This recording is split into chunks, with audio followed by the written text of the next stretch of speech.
And also the body is radiused a bit. It's something I started doing, not to all guitars, but I started doing to a few guitars a little while ago, and it's not a big deal, but it does serve a function, and that is it actually makes the guitar more comfortable.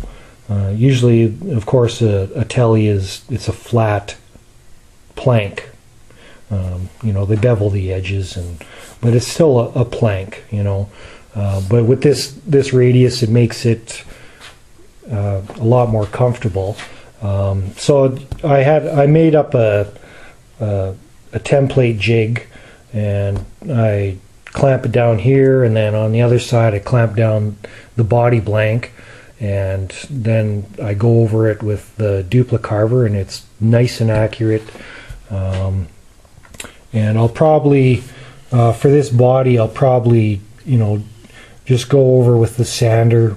I'll blend that real nice, just even a little bit more, so you have a little bit more room for your knuckles. I mean, there's enough room there already, but and then for the forearm contour, I'll probably, you know, blend that just a little bit, and I'll have a nice little tummy cutout there. And what else was I going to say? Oh, like even though that the body's radiused, when you're looking at it straight on, you really can't tell that it's got a radius to it. But it does kind of make a difference in how the guitar feels when you're holding it. Also, what I want to talk about was the truss rod.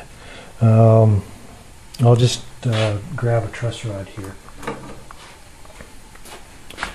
So on this guitar, and actually most of the guitars I use the dual action.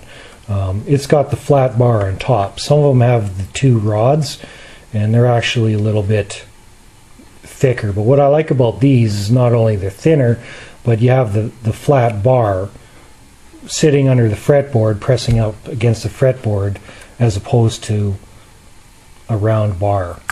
So what I do is I take a round-nosed router bit, and I route the length of the truss rod so that bar fits in there, like that round tube fits in there nice. And then on the end, as you can see, it's got a square portion of it, and then you got the threads. So what I do is I take a square router bit, I route out the length of the thread there, and the length of the thread there on that end. So it fits real nice. You know, it's just something extra I kind of like to do. I mean, you don't want it, you know, you want it nice and snug in there, but you don't want it binding up. So, and then another thing I do is at the access hole there, I get a 3/8 or a 1/2 inch bit. I route that out, and I route it out just a little bit deeper than the Allen head on there, just so there's just, you know, nothing will bind up in there. And then I also put a maple fillet underneath there, just so that the nut has something to rest on.